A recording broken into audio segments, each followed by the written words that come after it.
வணக்கம் மக்களே.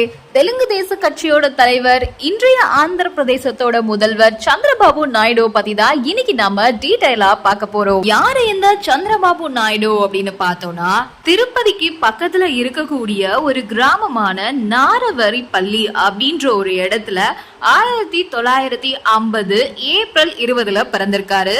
சந்திரபாபு நாயுடு ஒரு சாதாரண விவசாய குடும்பத்துல தான் பிறந்திருக்காரு. ஸ்ரீ வெங்கடேஸ்வரா பல்கலைக்கழகத்துல தன்னோட கல்லூரி படிப்பை முடிச்சிருக்காரு.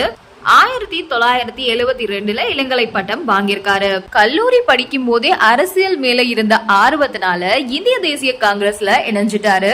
1975 இருந்து 77 வரைக்கும் அப்போதைய பிரதமரா இருந்த இந்திரா காந்தியால கட்சியோட உள்ளூர் இளைஞரணி தலைவரா பணியாற்றிருக்காரு சந்திரபாபு நாயுடு. அதுக்கப்புறம் அரசியல்ல ஈடுபாடு அதிகமானதுனால தன்னோட படிப்பை பாதியிலே நிறுத்திட்டாரு. நாயுடு இந்திரா காந்தியோட மூத்த மகனான சஞ்சய் காந்தியோட நம்பிக்கைக்கு உரியவரா ஆயிட்டாரு. 1978 அவரு ஆந்திர பிரதேச மாநில சட்டமன்றத்துல ஒரு இடத்துல போட்டியிட்டு தேர்ந்தெடுக்கப்பட்டிருக்காரு. பதவியில இருக்கும் போதே அவரு மாநில அமைச்சரவையில அமைச்சராகவும் இருந்திருக்காரு. ஆந்திர பிரதேசத்தோட முதல்வரா 3 முறை பதவி வகித்த என்டிஆரோட மகளை திருமணம் செஞ்சுக்கிட்டாரு சந்திரபாபு நாயுடு. 1983 திரும்பவும் நடந்த சட்டமன்ற தேர்தல்ல போட்டியிட்டு தோல்வி அடைஞ்சிட்டாரு. அந்த ஆண்டு மாநில தேர்தல்கள்ல தெலுங்கு தேசம் கட்சி வெற்றி பெற்றாங்க. இவரும் புதிய கட்சியில இணைஞ்சாரு. நாயுடு சீக்கிரமாவே என்டிஆரோட நம்பிக்கையை பெற்றிருந்தாரு. குறிப்பா சொல்லணும்னா 1984 என்டிஆர் முதல்வர் பதவியில இருந்து நீக்கிறதுக்காக காங்கிரஸ் கட்சி கடுமையா முயற்சி செஞ்சுட்டு இருந்திருக்காங்க. அந்த டைம்ல அதை முறியடிக்கிறதுக்கு சந்திரபாபு நாயுடு அவரோட பங்களிப்பை கொடுத்திருக்காரு. நாயுடு 1985 தெலுங்கு தேசம் கட்சியோட பொதுச் செயலாளரா ஆயிட்டாரு. கட்சி அமைப்பை கட்டமைக்கிறதுல முக்கிய பங்காற்றிருக்காரு. நாயுடு என்டிஆர் ஆட்சியில இருந்தப்போ அரசாங்கத்துல ஒரு இலாக்காவை அவரு வகிக்கல அப்படின்னாலும் அவரு கட்சிக்குள்ள கணிசமான செல்வாக்கு தான் வாங்கியிருந்தாரு. தெலுங்கு தேசம் கட்சி ஆட்சியில இல்லாதப்போ நாயுடு கட்சியோட ஒருங்கிணைப்பாளரா செயல்பட்டு இருந்தாரு. மாநில சட்டசபையில எதிர்கட்சியோட பாத்திரத்தை சிறப்பா கையாண்டாரு. 1995 அப்புறம் ஒரு மனதா அந்த கட்சியின் தலைவரா தேர்ந்தெடுக்கப்பட்டிருக்காரு சந்திரபாபு நாயுடு. 1999 மக்களவை தேர்தல்ல தெலுங்கு தேசம் கட்சி இன்னும் சிறப்பாவே செயல்பட்டு 29 இடங்களை வாங்கியிருந்தாங்க. முக்கியத்துவம் வாய்ந்த தலைவரா நாயுடு விளங்கியிருந்தாரு. அவரோட நற்பெயரையும் உறுதிப்படுத்திக்கிட்டாரு.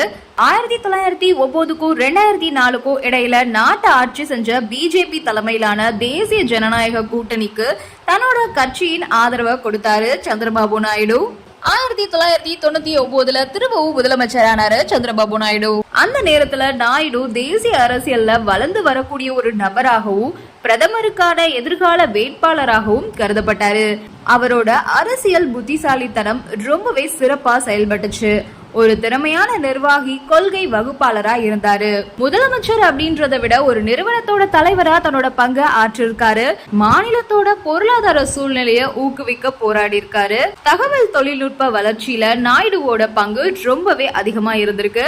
ஆந்திர பிரதேசத்தோட தலைநகரான ஹைதராபாத் புதிய முதலீட்டுக்கான இந்தியாவோட ரொம்பவுமே கவர்ச்சிகரமான ஒரு இடமா மாற்ற உதவி செஞ்சிருக்காரு.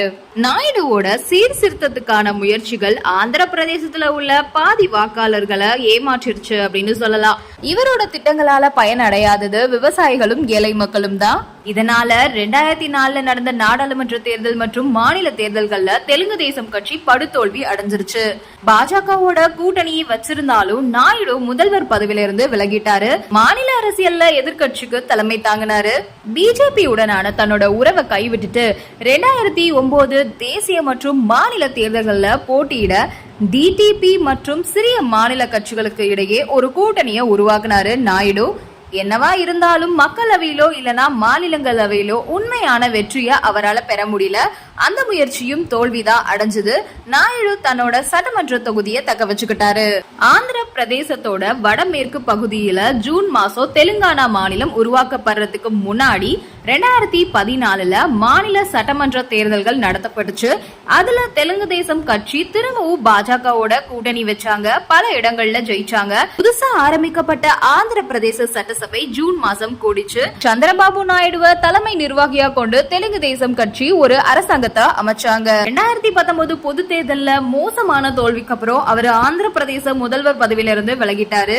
திரும்பவும் 2024 சந்திரபாபு நாயுடு ஒரு வலுவான அரசியல் மறுபிரவேசம் செஞ்சாரு. அதன் மூலமா 4வது முறையா முதலமைச்சரா பணியாற்ற தொடங்கியிருக்காரு சந்திரபாபு நாயுடு. மாநில சட்டமன்ற தேர்தல்ல அவரோட தீர்க்கமான வெற்றி அவரை ஆந்திர பிரதேசத்தோட முதல்வரா திரும்பவும் அமர்த்திருக்கு.